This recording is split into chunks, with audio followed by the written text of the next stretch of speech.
नमस्कार मित्रों, फिर से पेश खिदमत है आपका अपना मोहित कुमार सक्सेना।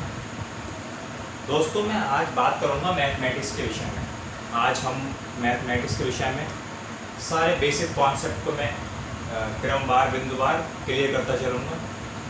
एक अजीब विडम्बना ये है कि लोगों के मन में एक इस तरह की परिकल्पनाएं चलती रहती हैं, एक तरह के र्यूमर्स के मैथमेटिक्स बहुत टफ है। यहाँ तक कि कहते हैं कि मैथमेटिक्स लोहे के चने के चबाने के बराबर है। तो इस डर को बिल्कुल ख़त्म कर देने वाला हूँ, क्योंकि मैं आ गया हूँ आपको ये मैथ के विषय का जो जिस तरह का डर आपके दिमाग में जहन में जिस तरह का भरा हुआ है वो सारा डर निकल जाएगा। क्योंकि मैथमेटिक्स ऐसा सब्जेक्ट है जो बाकी सारे सब्जेक्ट से बहुत अलग है। रीजन, वो सब्जेक्ट लॉजिकल है, रीजनेबल है, और उस सब्जेक्ट में कंसंट्रेशन, वो सब्जेक्ट सिर्फ चाहता है आपका कंसंट्रेशन और आपका अभ्यास यानी कि प्रैक्टिस। आप जितना ज़्यादा प्रैक्टिस करेंगे आप मैथ में उतने धुरंधर होते जाएंगे। जितने भी मैथमेटिशियन हैं वो कहते हैं कि आप जितना प्रैक्टिस करेंगे आप मैथ में उतना ही अच्छे होते जाएंगे, आप उतना ही अच्छा सीखते रहेंगे। दोस्तों, मैं आपको यहाँ बताता चलूँ कि मैथमेटिक्स का मैं एक सीरीज़ लेके आया हूँ, जहाँ मैं आपको आपके बचपन की ओर वापस ले जाऊँगा। क्योंकि कॉम्पिटिटिव एग्ज़ाम में मैथ की बहुत अहम भूमिका है। मैथमेटिक्स के बहुत सारे क्वेश्चंस आते हैं और बहुत ही इजी और बहुत ही बेसिक कॉन्सेप्ट के क्वेश्चन आते हैं, जो कि मैं यहाँ सारे डिस्कस करने वाला हूँ। और मैं शायद ही कोई ऐसा टॉपिक होगा जिसे छोड़ूंगा, क्योंकि मैं शुरू से लेके चलने वाला हूँ। और ये स्पेशली मेरे दिमाग में इसलिए आया क्योंकि मैंने सोचा कि बहुत सारी गृहिणी ऐसी हैं जो हाउस वाइफ हैं और कॉम्पिटिटिव एग्ज़ाम की तैयारी कर रही हैं। कुछ लोगों का बैकग्राउंड जिन्होंने बीए आर्ट्स से किया है, जिन्होंने कभी मैथ नहीं ली, या फिर शुरुआत में फंडामेंटल मैथ के विषय में थोड़ी बहुत सी जानकारी है, जोड़ना घटाना सो ऑन, बहुत सारी चीज़ें उनको इतना सारा कुछ पता नहीं है मैथ के विषय में। तो मैं जो सीरीज़ शुरू करूँगा उसमें हम शुरू से लेके चलेंगे मैथमेटिक्स को। और मैथमेटिक्स में मैं शुरू करूँगा जहाँ आप अपने बचपन में वापस लौटिए। आप याद कीजिए कि आपने सबसे पहले क्या करना शुरू किया था मैथ के रिगार्डिंग। आपने सबसे पहले मैथ के विषय में मैं अगर बात करूं तो सबसे पहले हम लोगों ने काउंटिंग यानी कि गिनतियों को याद करना, गिनतियों को बोलना और गिनतियों को लिखना सीखा था।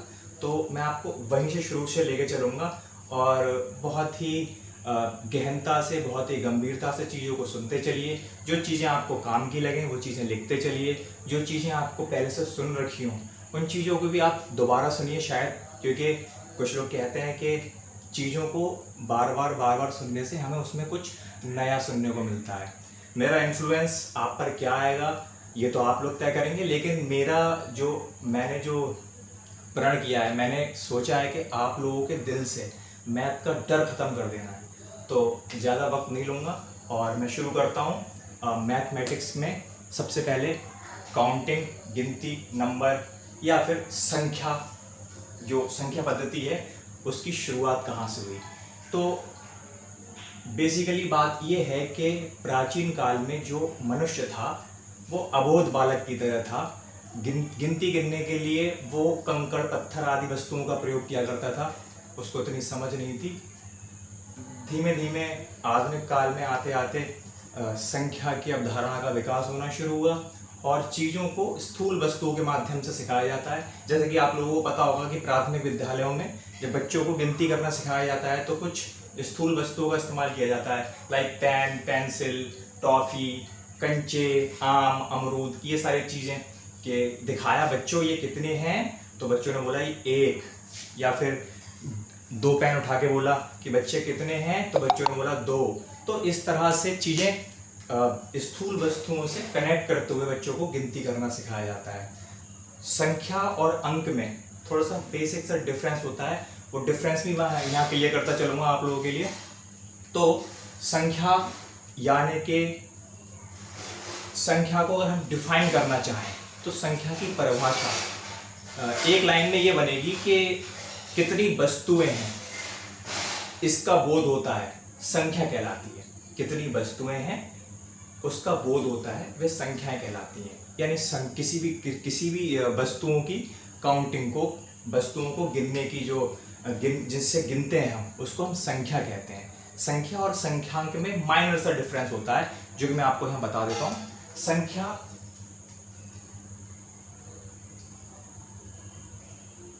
और संख्यांक।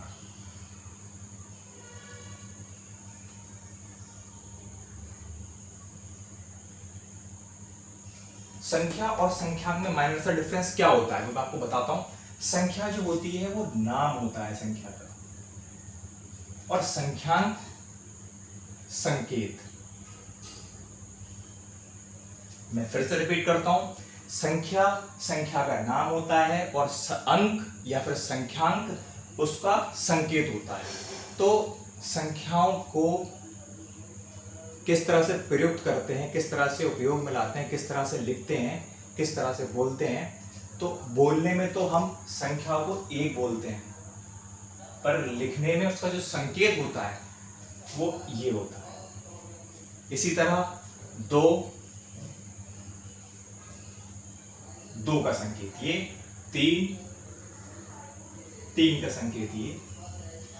देखिए मैं यहाँ थोड़ा सा इंटरप्शन कर रहा हूँ, मैं रेफर करता हूँ, इस चीज को दोबारा कंटिन्यू करता हूँ। मैं आपको एक चीज बता दूं कि आपको लगेगा कि गिनतियों के विषय में बता रहा है ये बंदा, ये सब तो हम जानते हैं, लेकिन मैं आपसे दावा करता हूं कि आप मेरे साथ चलते चलिए। मैं आप बहुत सारी चीजें ऐसी हैं जो चीजें छूट गई हैं पीछे, और कुछ ओवर कॉन्फिडेंट लोगों को लगता है कि हमें सब कुछ आता है, हमें एडिशन में बहुत कुछ आता है, सब्ट्रैक्शन में आता है। मैं आपको वो उन सारी चीज़ों से, मतलब उन बारीक चीज़ों से आप लोगों को अवगत कराऊंगा जिन चीज़ों के विषय में आपने उन चीज़ों को यूज भी किया है, पर उसका बेसिक कॉन्सेप्ट क्या है, उसके पीछे की वजह क्या है, वो चीज़ आखिर ऐसा क्यों है, वो सारी चीज़ों को उजागर करूंगा यहाँ आपके साथ। तो वीडियो को मतलब कॉन्सेंट्रेटली होकर देखें, थोड़ा सा ऐसा लगे कि ये चीज़ें जानते हैं हम लोग, बोरिंग हो रहा है तो मन में ऐसा कुछ ना लाएं। बहुत मेहनत करना पड़ता है वीडियो बनाते वक्त, बहुत कुछ लगता है। खैर ये चीज़ें फिर कभी डिस्कस करूँगा, तो मैं दोबारा से कंटिन्यू कर रहा हूँ। तो मैंने कहा कि संख्या का नाम यानी 1 2 3, और संख्यांक यानी उन संख्याओं के संकेत 1 2 3 या 1 2 3। हिंदी और इंग्लिश लैंग्वेज में हम इसको 1 2 3 और 1 2 3 इस तरह से बोलते हैं।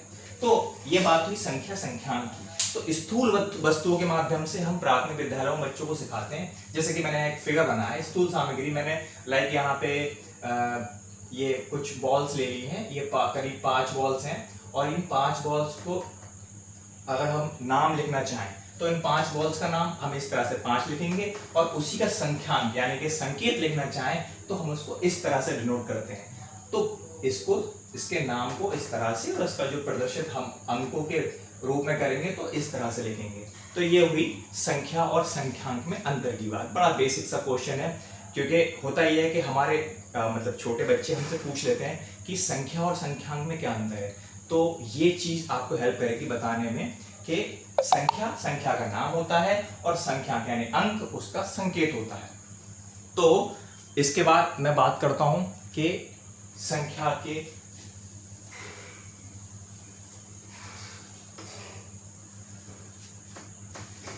और संख्यांक के बाद मैं बात करूंगा आप लोगों से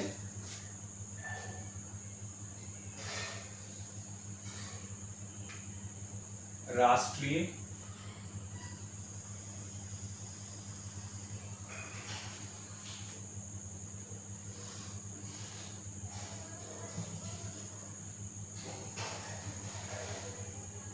अंतरराष्ट्रीय प्रणाली।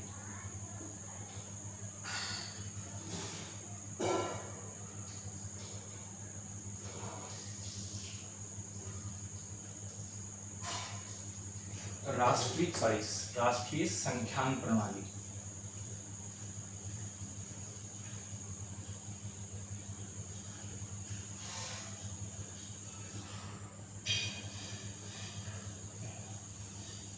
सेम अंतरराष्ट्रीय संख्यांक प्रणाली। तो नेशनल न्यूमरल्स सिस्टम और इंटरनेशनल न्यूमरल्स सिस्टम, इस चीज में कंफ्यूजन काफी सारे लोगों को रहता है कि नेशनल न्यूमरल्स सिस्टम या फिर राष्ट्रीय संख्यांक प्रणाली क्या है। तो मैं आपको बता दूं कि इसका मैं एक टेबल बना देता हूं जिससे आपको पूरा इजी हो जाएगा।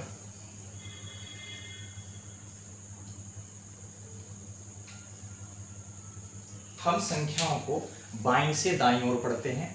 तो सबसे पहले इकाई, उसके बाद ढाई, उसके बाद सैकड़ा, उसके बाद हजार। तो हजार में एक हजार और दूसरा 10,000, ऐसे लाख, लाख में लाख और 10 लाख। इसी प्रकार करोड़, करोड़ में करोड़ और 10 करोड़। इसी तरह से अरब, 10 अरब, खरब, 10 खरब, इस तरह से पदम। और अगर मैं ये बात करूं कि नंबर्स कहाँ तक होते हैं, तो जहाँ तक ज्ञात हैं उसको हम 10 to the power 14, इसको कहते हैं महापदम।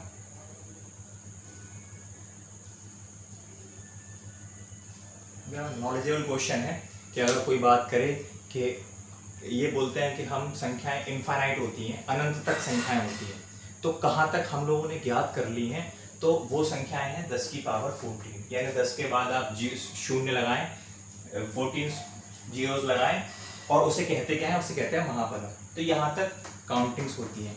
ये जो मैंने एक टेबल बनाई, इंग्लिश में इसको कहते हैं ones, tens, hundreds, 1000, 10,000, lakh, 10 lakh, crore, 10 crore, अरब, 10 अरब, इस तरह से चलता है। तो ये जो टेबल बनाई है मैंने, ये जो टेबल है वो टेबल है राष्ट्रीय संख्यान प्रणाली की, यानी कि नेशनल न्यूमरल सिस्टम। तो हम संख्याओं को पढ़ते किस क्रम में है, वो चीज मैं आपको बता रहा हूं। जैसे सपोज मैं एक संख्या लिखता हूं,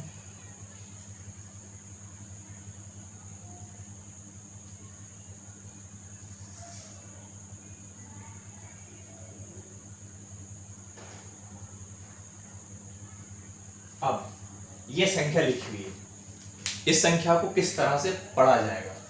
तो संख्याओं को पढ़ने के लिए इस तरह ये प्रणाली जो है राष्ट्रीय संख्यान प्रणाली, इसके आधार पर पढ़ा जाता है। यानी कि सबसे पहला जो अंक है उसे हम बोलते हैं इकाई का अंक या यूनिट या फिर वंश। तो ये जो इकाई, उसके बाद इसकी तरह ढाई, फिर सैकड़ा, फिर हजार, फिर 10,000, फिर लाख, फिर 10 लाख, इसी तरह से करोड़, फिर 10 करोड़। तो इसको पढ़ने का जो क्रम हुआ वो इस तरफ से होता है, और लिखने का जो क्रम होता है वो इस तरफ से होता है। यानी कि जब हम इसको पढ़ेंगे तो ऐसे पढ़ेंगे इकाई, ढाई, सैकड़ा, हजार, 10,000, लाख, 10 लाख, करोड़, 10 करोड़। और जब हम इसको लिखेंगे तो इस तरह से लिखेंगे कि 14 करोड़ 37 लाख 59,321।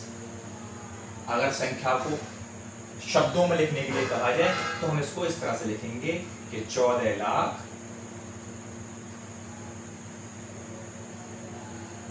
37,000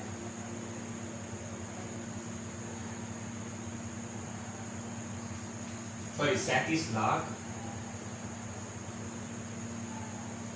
59,321।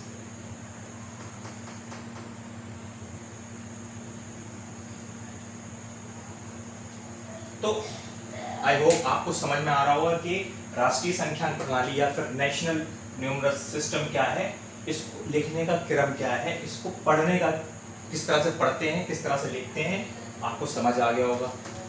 साथ ही मैं आपको समझा देता हूँ अंतरराष्ट्रीय संख्या प्रणाली या इंटरनेशनल न्यूमरल सिस्टम क्या होता है।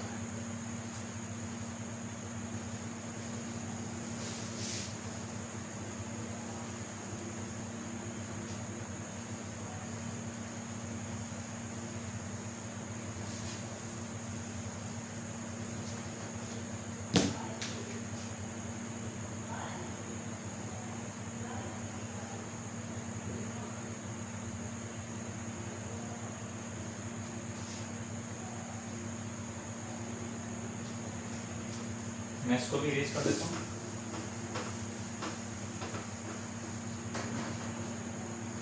जैसे राष्ट्रीय संख्यान प्रणाली में हमने देखा इकाई, ढाई, सैकड़ा, हजार, 10,000, लाख, 10 लाख, करोड़, 10 करोड़। अंतरराष्ट्रीय संख्यान प्रणाली में थोड़ा सा अंतर है, उस अंतर को समझिए। इससे होगा ये कि जो मतलब हमारे देश में किस तरह से पढ़ते और किस तरह से लिखते हैं इसके बारे में तो हर किसी को नॉलेज है। विदेशों में किस तरह से लिखते और पढ़ते हैं संख्या को, वो चीज भी समझना बहुत जरूरी है। तो इकाई, ढाई, सैकड़ा, हजार, हजार में मैंने बताया राष्ट्रीय प्रणाली में 1000 और 10,000 होता है। अंतरराष्ट्रीय संख्या प्रणाली में थोड़ा सा डिफरेंस ये है कि 1000 में 1000, 10,000 और 100,000। इसी तरह मिलियन, मिलियन में मिलियन, उसके बाद 10 मिलियन, उसके बाद 100 मिलियन,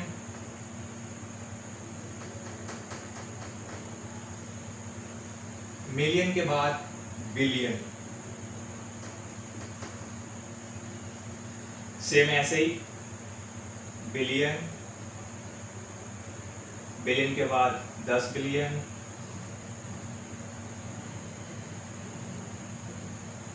और 10 बिलियन के बाद 100 बिलियन।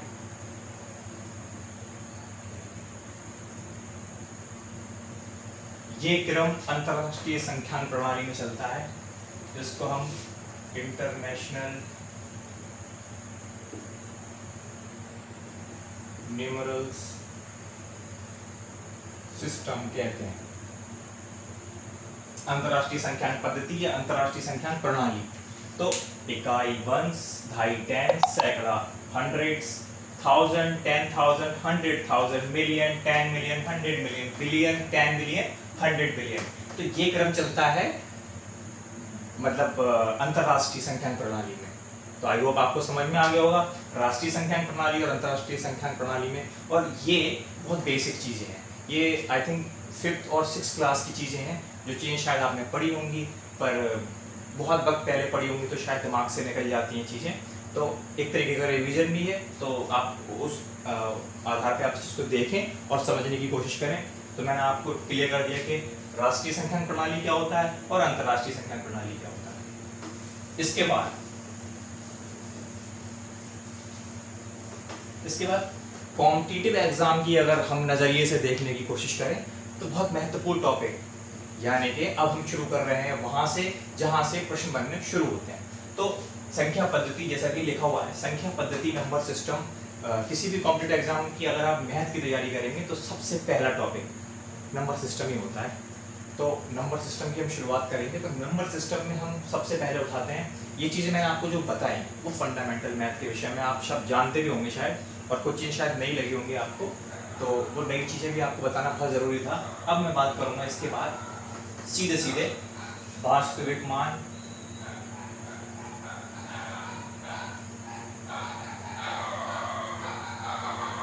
या फिर इसका एक और नाम होता है अंकित मान।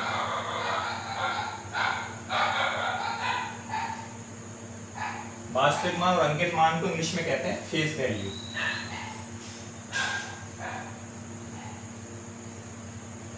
और दूसरा स्थानीय मान।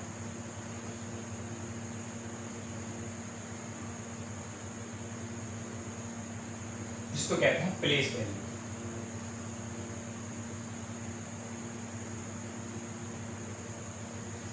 ये दोनों टॉपिक वास्तविक मान और स्थानीय मान, इससे प्रश्न हमेशा बनता है और हर बार बनता रहा है। अब पिछले जो परीक्षाएं होती रही हैं आप उनके एग्जाम